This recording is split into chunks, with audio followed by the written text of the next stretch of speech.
Dear students, आज हम class 10th की क्षितिज में पढ़ेंगे बाबा नागार्जुन जी को। नागार्जुन का जन्म बिहार के दरभंगा जिले के सतलखा गांव में सन 1911 ईस्वी में हुआ था। उनका मूल नाम वैद्यनाथ मिश्र था।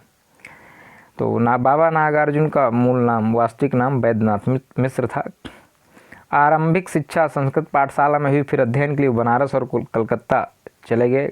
1936 में श्रीलंका गए और वहीं बौद्ध धर्म में दीक्षित हुए। तत्पश्चात 2 साल प्रवास के बाद 1938 में वो देश लौट आए। घुमक्कड़ी और अक्खड़ स्वभाव के धनी नागार्जुन ने अनेक बार संपूर्ण भारत की यात्रा की। सन 1998 में उनका देहांत हो गया। नागार्जुन जी की प्रमुख काव्य कृतियाँ हैं युगधारा, सतरंगे पंखों वाली, हजार हजार बाहों वाली, तुमने कहा था, पुरानी जूतियों का कोरस, आखिर ऐसा क्या कह दिया मैंने, मैं मिलिट्री का बूढ़ा घोड़ा। नागार्जुन ने कविता के साथ साथ उपन्यास और अन्य गद्य विधाओं में भी लेखन किया। उनका संपूर्ण कृतित्व नागार्जुन रचनावली के 7 खंडों में प्रकाशित है। उन्हें अनेक पुरस्कारों से सम्मानित किया गया, जिनमें प्रमुख है हिंदी अकादमी दिल्ली का शिखर सम्मान, उत्तर प्रदेश का भारत भारती पुरस्कार एवं बिहार का राजेंद्र प्रसाद पुरस्कार। मैथिली भाषा में कविता के लिए उन्हें साहित्य अकादमी पुरस्कार प्रदान किया गया। राजनैतिक सक्रियता के कारण उन्हें अनेक बार जेल जाना पड़ा। हिंदी और मैथिली में समान रूप से लेखन करने वाले नागार्जुन ने बांग्ला और संस्कृत में भी कविताएं लिखीं। मातृभाषा मैथिली में वे यात्री नाम से प्रतिष्ठित हैं। तो आपने बांग्ला में कविताएं लिखी, संस्कृत में लिखी, हिंदी में लिखी। इसके बाद राजनीतिक सक्रियता के कारण उन्हें कई बार जेल भी जाना पड़ा। वो राजनीति में हिस्सा लेते थे, जिस कारण से उन्हें कई बार जेल भी जाना पड़ा, जेल की यात्राएं भी करनी पड़ी। बांग्ला में वो कविताएं लिखते, संस्कृत में लिखते, मातृभाषा मैथिली में वे यात्री नाम से प्रतिष्ठित थे, यात्री नाम से कविताएं लिखते थे और फेमस थे। लोक जीवन से गहरा सरोकार रखने वाले नागार्जुन भ्रष्टाचार, राजनीतिक स्वार्थ और समाज की पतनशील स्थितियों के प्रति अपने साहित्य में विशेष सजग रहे। वे व्यंग्य में माहिर, इसीलिए उन्हें आधुनिक कबीर भी कहा जाता है। छायावादोत्तर दौर के वे ऐसे अकेले कवि हैं जिनकी कविता गांव की चौपालों और साहित्यिक दुनिया में समान रूप से लोकप्रिय रही। वे वास्तविक अर्थों में जनकवि हैं। सामायिक बोध में गहराई से जुड़े नागार्जुन को आंदोलन धर्मी कविताओं को व्यापक लोकप्रियता मिली। नागार्जुन ने छंदों में काव्य रचना की और मुक्त छंद में भी। अब यहाँ पर हमारे पास एक कविता जो हमें हमारे पाठ्यपुस्तक में संकलित है, वो है यह दंतरित मुस्कान। यहाँ पर एक छोटे बच्चे की मनोहारी मुस्कान को देख करके कवि के मन में जो भाव उमड़ते हैं, उनको कविता में अनेक बिंबों के माध्यम से कवि ने यहाँ प्रकट किया है।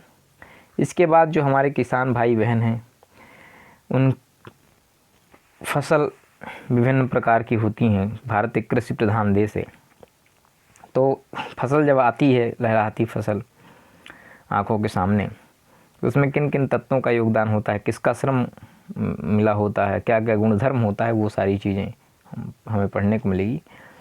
कहना ना होगा कि यह कविता हमें उपभोक्ता संस्कृत के दौर में कृषि संस्कृत के निकट ले जाती है, तो हमें कृषि समाज से जोड़ती हुई कविता है। आइए पहली कविता पढ़ते हैं जो संकलित है पाठ में, यह दंतरित मुस्कान। तुम्हारी यह दंतरित मुस्कान मृतक में भी डाल देगी जान, धूल दूसर तुम्हारे ये गात, छोड़कर तालाब मेरी झोपड़ी में खिल रहे जलजात, परस पाकर तुम्हारा ही प्राण पिघल कर जल बन गया होगा कठिन पाषाण। तुम्हारी यह दंतरित मुस्कान, कवि कहता है बच्चे को, शिशु को संबोधित करते हुए कि तुम्हारी ये जो दंतरित मुस्कान है, दंतरित इसका अर्थ पहले बता देता हूँ क्योंकि ये शब्द बार बार आने वाला है। ऐसे बच्चे की मुस्कान, वो मुस्कान जिसमें बच्चे के दांत आगे के दिखने लगते हैं। अभी बच्चा न्यूबॉर्न बेबी अभी कुछ ही दिन का हुआ, कुछ ही महीनों का, तो जब बच्चे के दांत आने लगते हैं, तो जब उसके आगे के 2 दांत आते हैं तो जब बच्चा मुस्कुराता है तो उसके आगे के दो दांत दिखाई पड़ते हैं, तो उस समय जो बच्चे की मुस्कान होती है उसी को यहाँ पर कवि ने लिखा है तुम्हारी यह दंतरित मुस्कान। तो कवि कहता है तुम्हारी यह दंतरित मुस्कान, तुम्हारी ये जो दंतरित मुस्कान है, जब तुम मुस्कुराते हो तो ये दो दांत आगे निकल आते हैं, मृतक में भी डाल देगी जान। अर्थात निराश और उदास व्यक्ति में भी, मृतक यहाँ पर एक बिंब है, मरे हुए जैसे आदमी, जैसे आदमी मर जाता है तो कोई हरकत नहीं होती उसमें, वो उसमें कोई जान नहीं होती है, वो सजीव नहीं होता है। तो ऐसा कोई उदास व्यक्ति जो बहुत उदास हो, बहुत उसका मन दुखी हो, तो ऐसे उदास और नाखुश व्यक्ति के अंदर भी कवि कहता है कि तुम्हारी ये मुस्कान दंतरित जान डाल देती है, अर्थात उसे भी सजीव कर देती है, अर्थात उसे भी प्रसन्न चित्त कर देती है। वो भी तुम्हारी ये जो दंतरित मुस्कान है, मन को हरण कर लेने वाली दंतरित मुस्कान, उस उदास व्यक्ति में भी, उस नीरस व्यक्ति में भी प्राणों का संचार कर देती है, अर्थात उसमें भी खुशियाँ आ जाती हैं, वो भी प्रसन्न चित्त हो जाता है। धूल धूसर तुम्हारे ये गात, धूल मिट्टी से सने हुए तुम्हारा ये शरीर, धूल धूसर मतलब धूल मिट्टी से सना हुआ तुम्हारा ये शरीर, ऐसा लगता है कि जैसे छोड़कर तालाब मेरी झोपड़ी में खिल रहे जलजात। जलजात मतलब कमल। ऐसा लगता है कि कोई कमल किसी तालाब को छोड़कर मेरी झोपड़ी में खिल गया। धूल मिट्टी से सना हुआ तुम्हारा शरीर, बच्चा जब खेलता है ज़मीन पे, कभी गिरता है कभी पड़ता है, तो उसके शरीर में धूल मिट्टी लगी हुई है।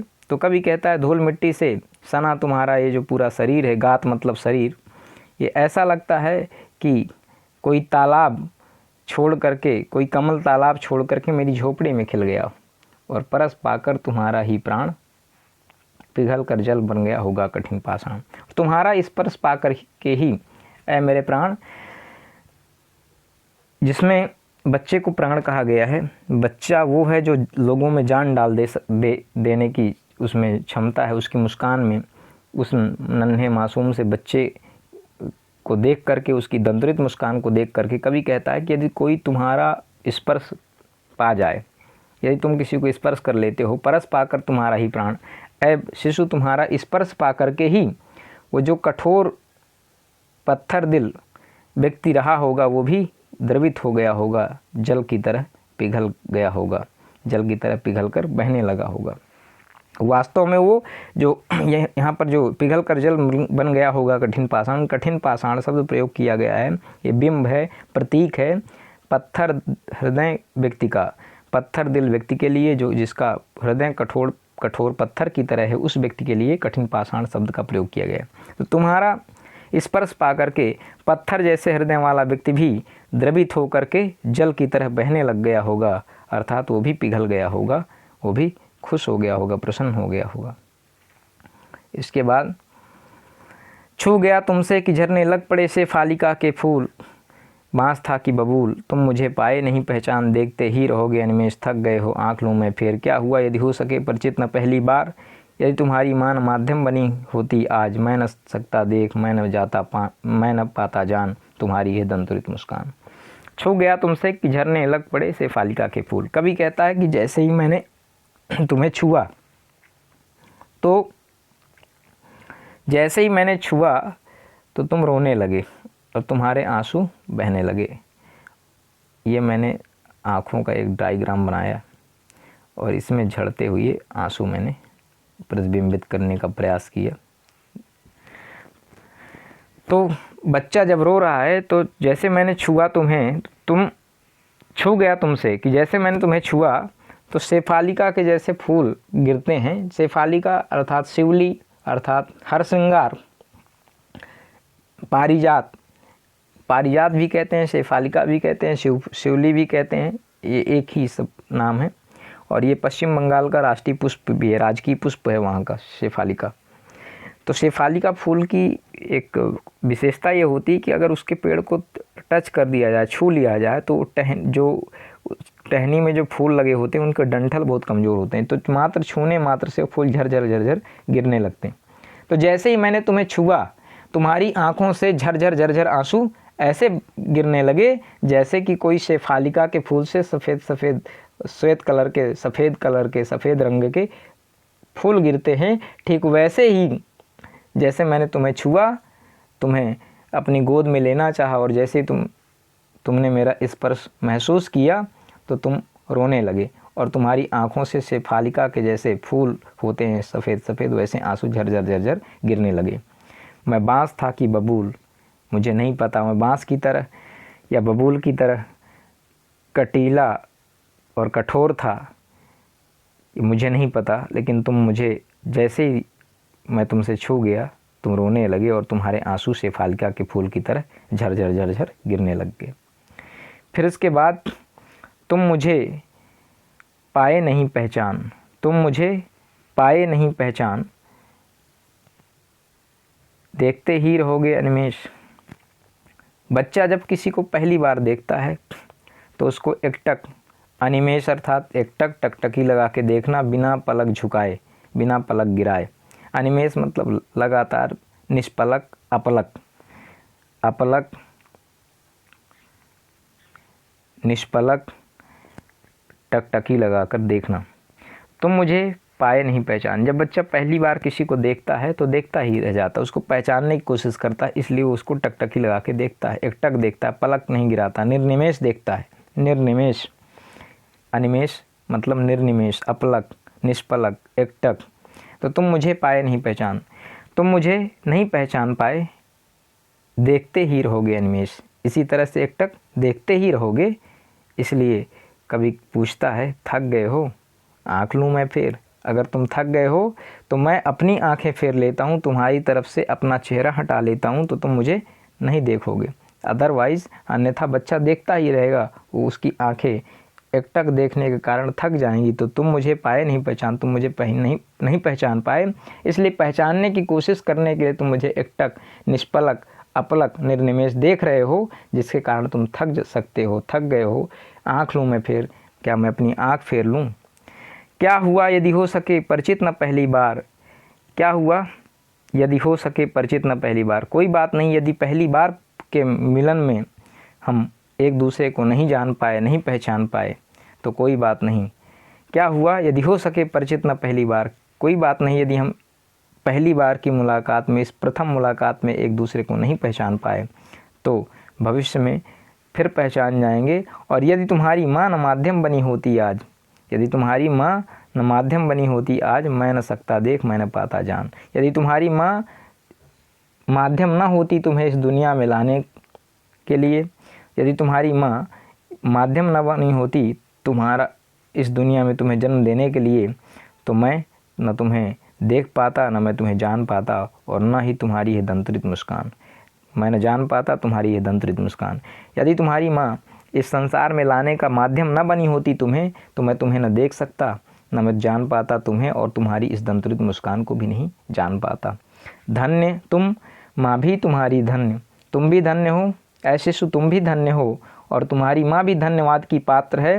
क्योंकि तुम इसलिए धन्य हो क्योंकि तुम्हारी दंतरित मुस्कान देख करके मेरे अंदर जान आ जाती है, और तुम्हारी माँ इसलिए धन्य है कि वही एक माध्यम है जिसके कारण तुम इस संसार में आए।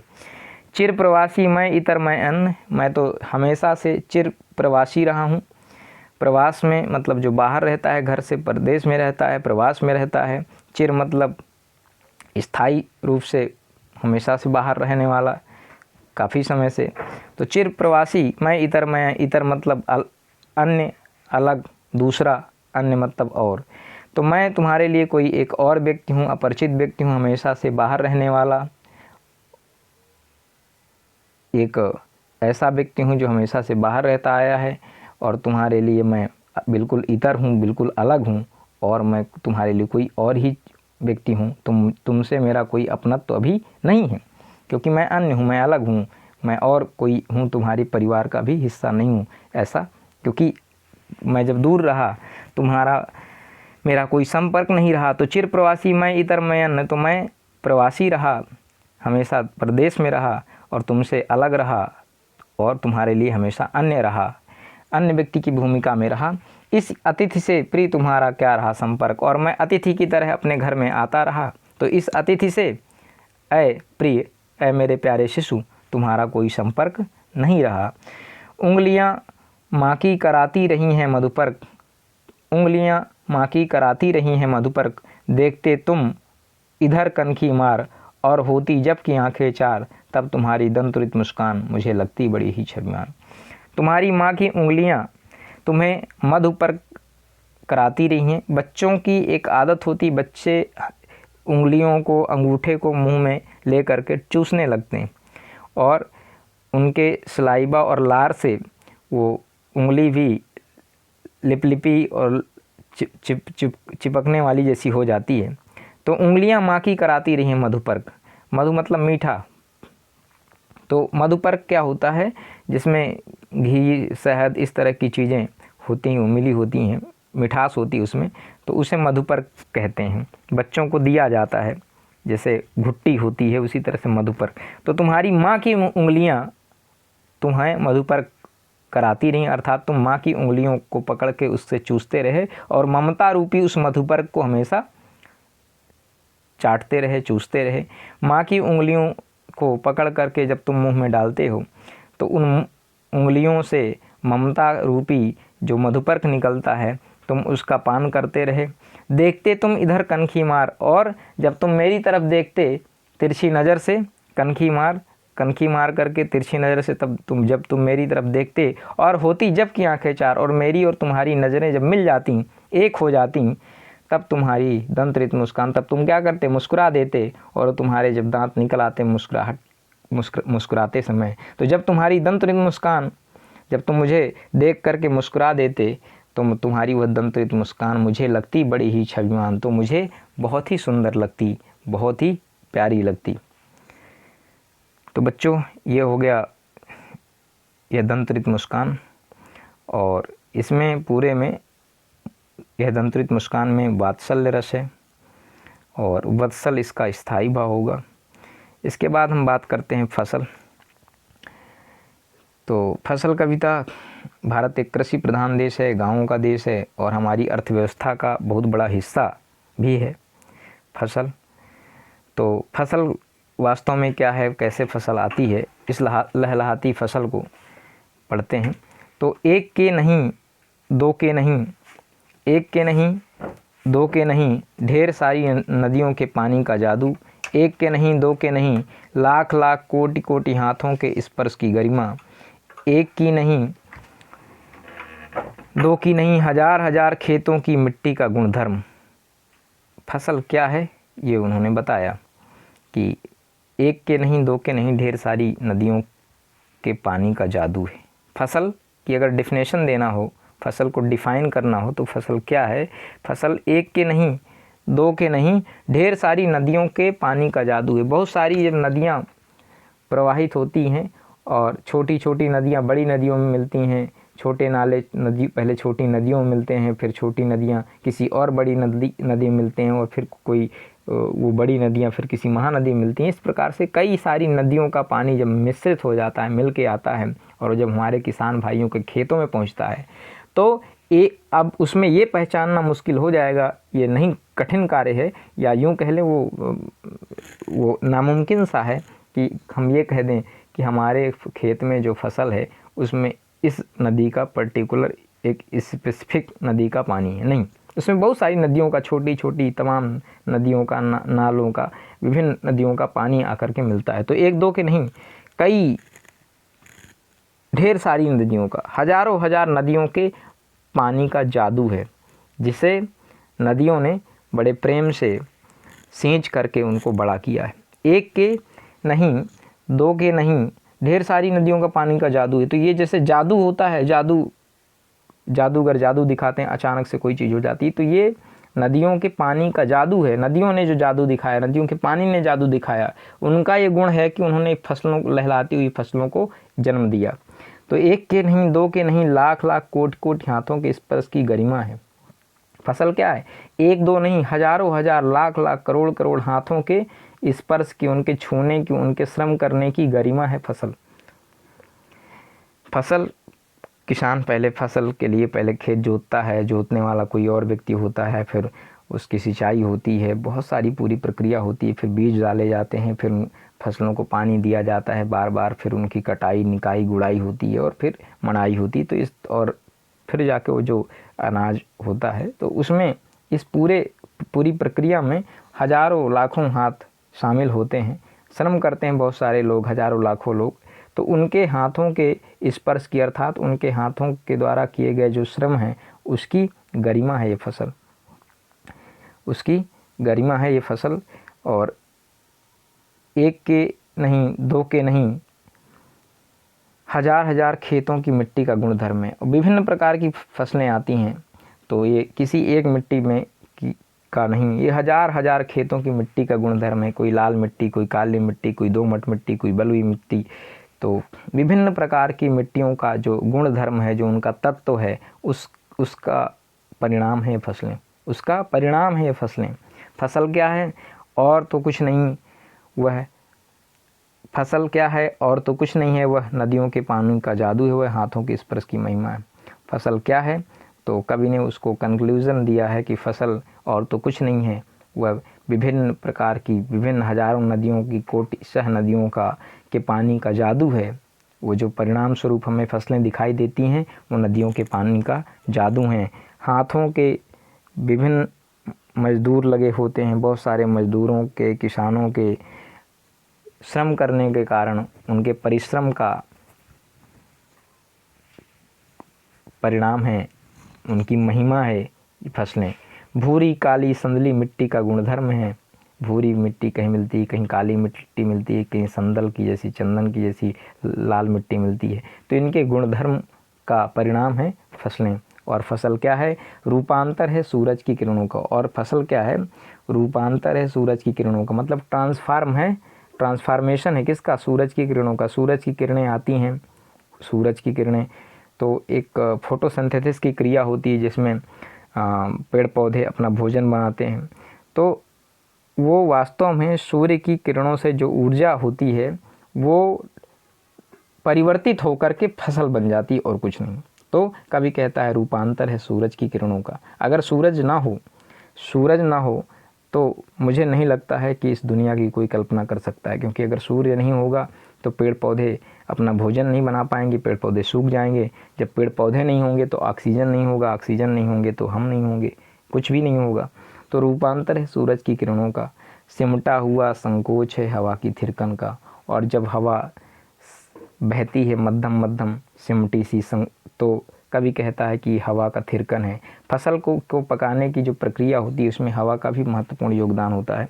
तो यहाँ पर कवि कहता है ये सिमटा हुआ संकोच है हवा की थिरकन का। और फसल क्या है, और फसल है ही क्या, फसल क्या है, फसल कुछ नहीं है, नदियों के पानी का जादू। उसमें विभिन्न प्रकार के गुणधर्म हैं, विभिन्न प्रकार की कई अलग अलग डिफरेंट जगहों से, कोई उत्तर से आ रही है, कोई पूर्व से आ रही है, कोई हिमालय से निकल के आ रही है, कोई कहीं से आ रही। विभिन्न नदियों का पानी जब एक में मिल करके अपने साथ विभिन्न प्रकार की मिट्टी और अवसाद बहा के लाती हैं, तो वो मिट्टी जो नदियाँ पानी लेके आती हैं, उन नदियों के पानी का ये जादू है फसल, उसका परिणाम है फसल।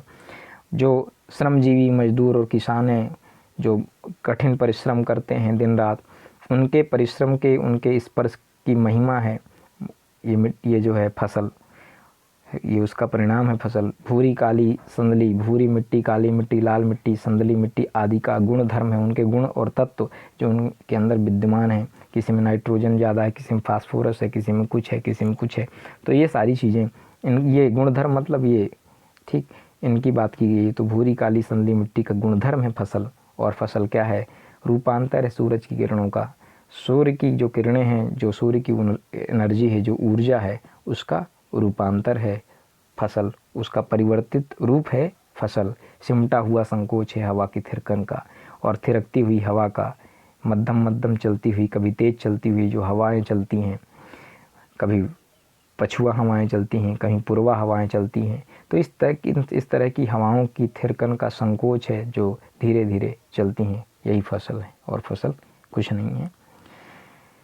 तो प्यारे बच्चों, ये हमारा चैप्टर कंप्लीट हुआ। नागार्जुन जी का, जिसमें हमने फसल कविता पढ़ी और यह तुम्हारी यह दंतरित मुस्कान, ये हमने 2 कविताएं पढ़ी। तो आशा करता हूँ आपको वीडियो पसंद आया होगा, और अगर कहीं पर कोई समस्या हो, कोई चीज़, कोई डाउट हो, if you want to ask anything, please comment box में कमेंट ज़रूर कर दें। साथ ही चैनल्स को सब्सक्राइब करना ना भूलें। आपके राइट हैंड साइड एक बेल आइकन बना होगा, उसको प्रेस कर दें।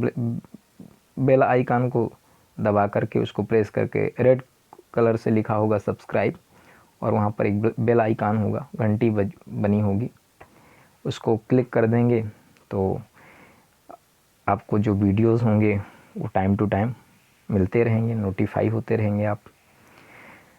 सो थैंक यू सो मच। आशा करता हूँ, उम्मीद करता हूँ कि ये रिलेवेंट एक्सप्लेनेशन रहा होगा आपके लिए।